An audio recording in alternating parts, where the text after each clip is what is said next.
Hi, this is Scott Garibay, and today we're going to talk about Dungeons & Dragons 5th Edition, and we're specifically going to talk about a 1989 Berlin spy game and how to run it with Dungeons & Dragons 5th Edition. All right, so this content is specifically coming as a request from a longtime viewer, longtime commenter, great supporter of this channel.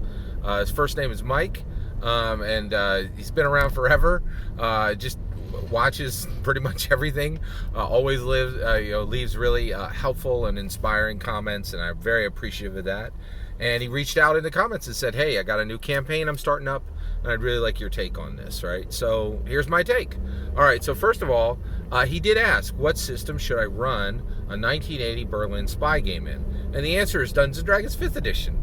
There's lots of great reasons for that. One, it's the most accessible tabletop role-playing game in the world. Okay, so basically there's a free version, there's a pay version. Many people already own it. If they don't own it, there's every single vector in the world to get it. Right, so it is the very best game there is from accessibility. The other thing that it cannot be beat from is just the idea of, hey, I want to run this game, and you're inviting people to the game, and people are more willing to play Dungeons & Dragons 5th Edition than any game on the planet, bar none. It just doesn't, people's willingness to jump into a D&D 5th Edition game from the numbers perspective is much higher than any other game because they know it. They know the name, right? And there's goodwill attached to it from 50 different directions, from Hollywood, from watching it on Community, to watching it in True Detective, to seeing it mentioned, its connection to Rick and Morty. It's famous, and there just really is, and there's no other famous tabletop role-playing game in the world, unless you live in Japan, and then Call of Cthulhu, I guess, counts. I don't know, right? But Mike doesn't live in Japan, so again, 5th edition is going to be the one. So how do you run a 1989 Berlin spy game in? How do you do that in Dungeons & Dragons 5th edition? Right, that's kind of unusual, isn't it? Yes, it is. Actually, how do you do that? It's actually quite easy. Actually, everything you need a lot of the stuff you need is already there. Okay. The attribute system in Dungeons & Dragons is very intuitive and straightforward, right? You have a +2 in strength, you have a +1 in intelligence, you have a +4 in wisdom, and you can make rolls against that. That's super easy, okay?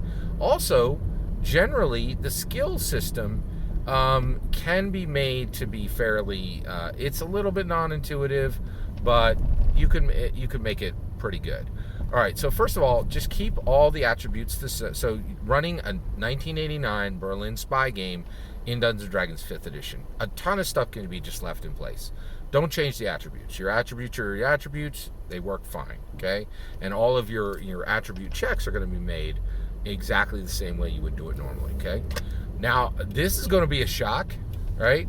You don't have to change any of the skills, okay? So all the skills are apropos in your game. There's one slight change adjustment. It's just a tweak, right?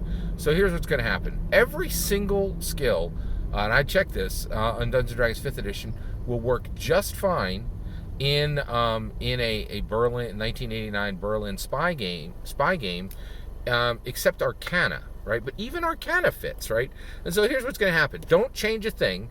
And people are like, "Hey, what do I do with Arcana?" And you say, "That's occult." Right? Basically, if you take any levels in that, you will have knowledge in occult material. Right? Now, why would that show up in a spy game? Well, even if you're running an IRL 1989 Berlin spy game, the Nazis legit were really into the occult, right? So, and because of that, you'll find occult experts in every major, in all of the spy organizations that are going to show up in your game. And by the way, I'm going to give a suggestion right now for which spy organizations should join in your game. I think you should allow any player character to be a member of the KGB, the CIA, MI6, all right, and last and not least, Mossad. right? Those are all great picks. I think they'll work really, really well. And I think those are, those should be really solid and should work really well, right? And so Arcana doesn't even need to change. You'll just say at the table, Arcana is a cult. That way, nobody needs to scratch anything off their sheet or anything like that, and you're good to go. And actually, I was shocked how many of the skills just line up perfectly for a 1989 Berlin spy game. Investigation, insight, perception. I think deception is in there. Intimidation, even animal handling, like guard dogs. Cool John Wick. Combat on horses scenes, like riding horses through London or Miami or the Kremlin, or in Moscow, or in Jerusalem. All those are going to be awesome, right? And actually, so animal handling. I was shocked how the 5e skill list works great. Now I shouldn't be shocked that the 5e skill list works great, because one of the reasons why I point people to Dungeons & Dragons 5e is it's ain't their first rodeo, right? Their skill list is amazing because it has 47 years of pain stimulus and then improvements, right? 5e is unbeatable because no one has the history that Dungeons & Dragons has, and also none of the indie tabletop role-playing games are really putting in the work and achieving what Dungeons & Dragons is achieving. Dungeons & Dragons has not let up, and they were already ahead, right? And so in order to beat Dungeons & Dragons, these indie tabletop role-playing games have to just massively surge ahead, and none of them are doing it, right? They're not really innovating. The closest I've ever seen, there's one thing that I think was since 1974, the indie tabletop role-playing scene has put in one real innovation, right? And that was the narrative dice that came in the Star Wars tabletop role-playing game, the Star Wars tabletop role-playing game. That truly, I've played that game. When you go into it, it's rough, right? First 3 weeks are complete nonsense. You don't understand the roles, but once you get over that hurdle, and after the first session or second session are a little painful, the narrative dice are truly, they really do something that Dungeons & Dragons has never equaled, right? And so that's a real innovation. And honestly, I would love to see Dungeons & Dragons go to custom dice for every character class, custom dice for every race, custom dice for every background, right? And you're like, Scott, that would make the game crazy expensive, right? I have a incredibly unique view of Dungeons & Dragons 5th edition. I think I think Dungeons & Dragons 5th edition is massively too cheap, right? I actually think so get this, right? I would want every player to have 3 sets of custom dice, right? And then also, I would raise the price on every single one of the core books to $200, right? As it stands today. Now, of course, I would like changes that would change that. But if we're going to keep this model of a 250-page book, 3 250-page books, that if you have those 3 books, you can entertain yourself for 10 years, and a lot of people do, right? I think they're massively undervalued, and they're charging too little for them. I really think the correct price on every core role playing, the MM, the PHB, and the DMG, each one of them should be $200. That's the real value. Okay. All right. So on this Berlin Spy game, I really think this is just it's a fantastic.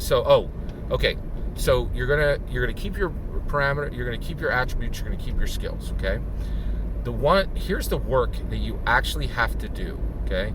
You have to create 3 new stack blocks. It's going to be a pawn stat block, a queen stat block, a pawn, a rook, and a queen stat block. Your pawn stat block, okay, is opponent, right? It's any humanoid. They get a +1 on every attribute. They get 1 skill, right? And they get a +1 to their damage on ranged and on melee, and they get one attack per turn. Okay, rook is going to be 3 +3 to every attribute. They get 3 skills, right?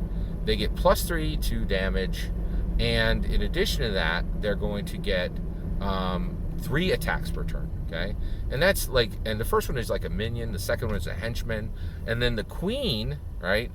The queen template is +6.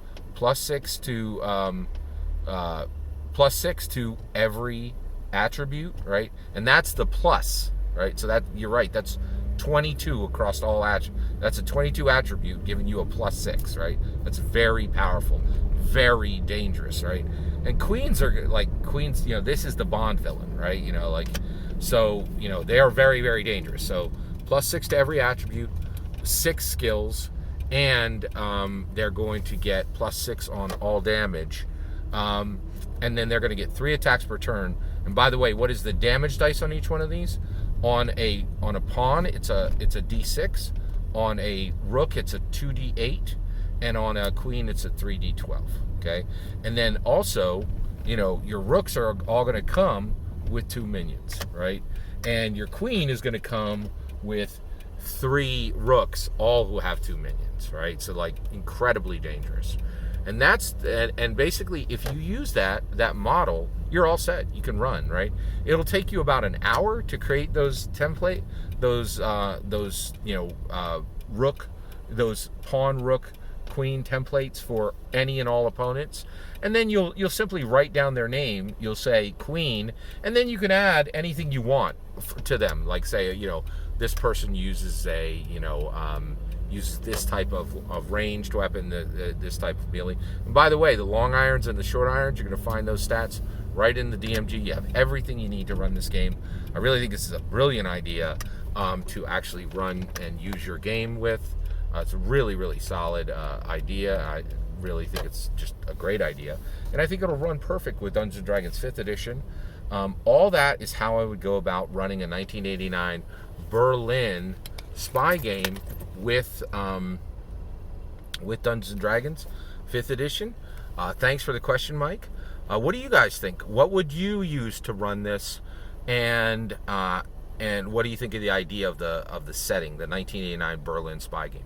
Love to hear your thoughts. Let me know in the comments below. Let Mike know any ideas you have in the comments. If you have anything to add, or if you have a completely different structure, I'm sure he would enjoy hearing that as well. Thank you very much. Please consider liking and subscribing, and have a wonderful millennium.